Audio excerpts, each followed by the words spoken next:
Achish sends David back to Ziklag. The Philistines gathered all their forces at Ephek, and Israel encamped by the spring of Jezreel. As the Philistine rulers marched with their units of hundreds and thousands, David and his men were marching at the rear with Achish. The commanders of the Philistines asked, "What about these Hebrews?" Achish replied, "Is this not David, who was an officer of Saul, king of Israel? He has already been with me for over a year, and from that day he left Saul until now. I have found no fault in him." But the Philistine commanders were angry with Achish and said, "Send the man back, that he may return to the place you assigned him. He must not go with us into battle, or he will turn against us during the fighting. How better can he regain his master's favor than by taking the heads of our own men? Isn't this the David they sang about in their dances? Saul has slain his thousands, and David his tens of thousands." So Achish called David and said to him, "As surely as the Lord lives, you may have been reliable, and I would be pleased to have you serve with me in the army. From that day you came to me until today, I have found no fault in you, but the rulers don't approve of you. Now turn back and go in peace. Do nothing to displease the Philistine rulers." "But what have I done?" asked David. "What have you found against your servant from the day I came to you until now? Why can't I go and fight against the enemies of the Lord my king?" Achish answered, "I know that you have been as pleasing in my eyes as an angel of God. Nevertheless, the Philistine commanders have said, 'He must not go up with us into battle.' Now get up early, along with your master's servants who have come with you, and leave in the morning as soon as it is light." So David and his men got up early in the morning to go back to the land of the Philistines, and the Philistines went up to Jezreel.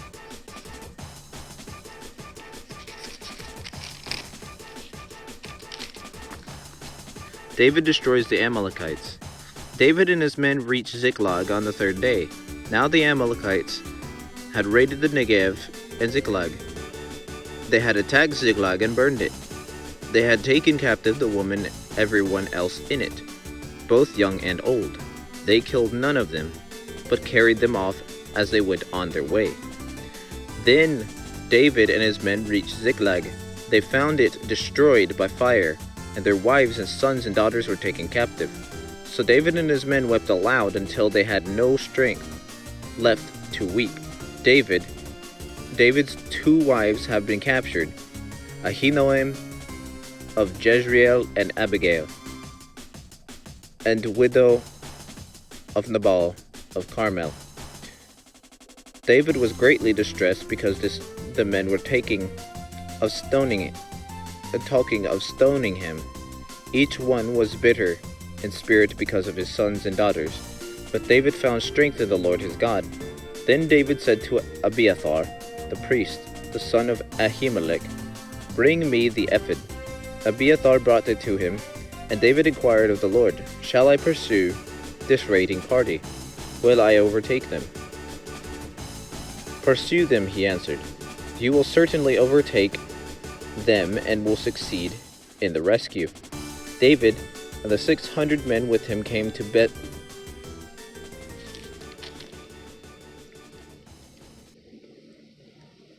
the Bezer valley, where some stayed behind.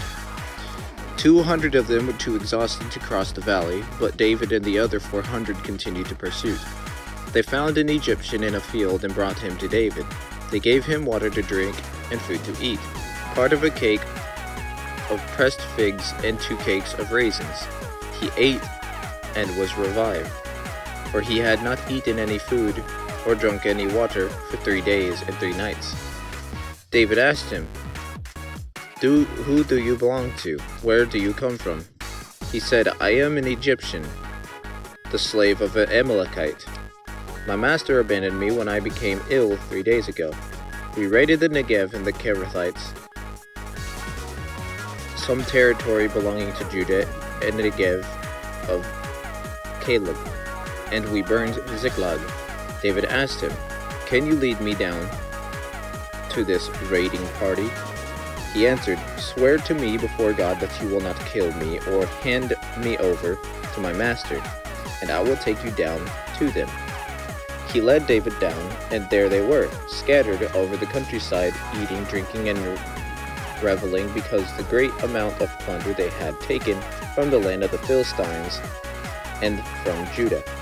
David fought them from dusk till the evening of the next day. None of them got away except for 400 young men who rode off on camels. David recovered everything the Amalekites had taken, including his 2 wives. Nothing was missing, young or old, boy or girl, plunder, or anything else that had taken. David brought everything back. He took all the flocks and herds, and his men drove them ahead of their livestock, saying, "This is David's plunder." Then David came to the 200 men and had been too exhausted to follow him, and who were left behind at Besser Valley. They came out to meet David and the men with him. As David and his men approached, he asked them how they were. But all the evil men and troublemakers among David's followers said, "Because they did not go out with us, we will not share with them the plunder that we recovered. However, each man may take his wife and children and go." David replied, "No, my brothers, you must not do that with what the Lord has given us. He has protected us and delivered us into the hands of the raiding party that came against us. Who will listen to you what you say? The share of the man who stayed with the supplies is to be the same as that of him who went down to the battle. All will share alike." David made this a statute and an ordinance for Israel from that day to this. When David reached Ziklag, he sent some of the plunder to the elders of Judah, who were his friends, saying, "Here is a gift for you from the plunder of the Lord's enemies." David sent it to those who were in Bethel, Ramath, Negev, and Jatir, to those in Aroer, Ziphmath, Eshtemoa, and Rakal, to those in the towns of the Jerahmeelites and the Kenites, to those in Hormah, Ashan, Athot, and Hebron, and to those in all the other places where he and his men had roamed. Saul takes his life. Now the Philistines fought against Israel. The Israelites fled before him, and many fell dead on Mount Gilboa. The Philistines were in hot pursuit of Saul and his sons, and they killed his sons, Jonathan, Abinadab, and Malchi-Shua. The fighting grew fierce around Saul, and when the archers overtook him, they wounded him critically. Saul said to his armor-bearer, "Draw your sword and run me through, or these uncircumcised fellows will come and run me through and abuse me." But his armor-bearer was terrified and would not do it. So Saul took his own sword and fell on it. And the armor-bearer saw that Saul was dead. He too fell on his sword and died with him. So Saul and his 3 sons and his armor-bearer and all his men died together the same day. When the Israelites along the valley and those across the Jordan saw that the Israelite army had fled, and that Saul and his sons had died, they abandoned their towns and fled. And the Philistines came and occupied them. The next day the Philistines came to strip the dead. They found Saul and his 3 sons fallen on Mount Gilboa. They cut off his head and stripped off his armor.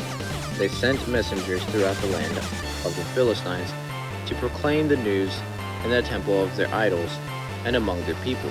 They put his armor in the temple of the Ashtaroth and fastened his body to the wall of Beth-shan.